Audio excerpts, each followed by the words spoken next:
மனம் சீதையல்லவோ அதிலோ சிவமயில் உனை சீதையிடவோ நீ எனதுயிர் உடல் பொருள் அல்லவோ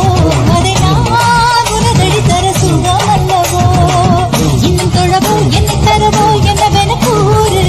விண்ணின் நிலவோ கண்ணில் படுமோ இந்த கணக்கோன்று ஆடி அழைத்தது மனம் அல்லவோ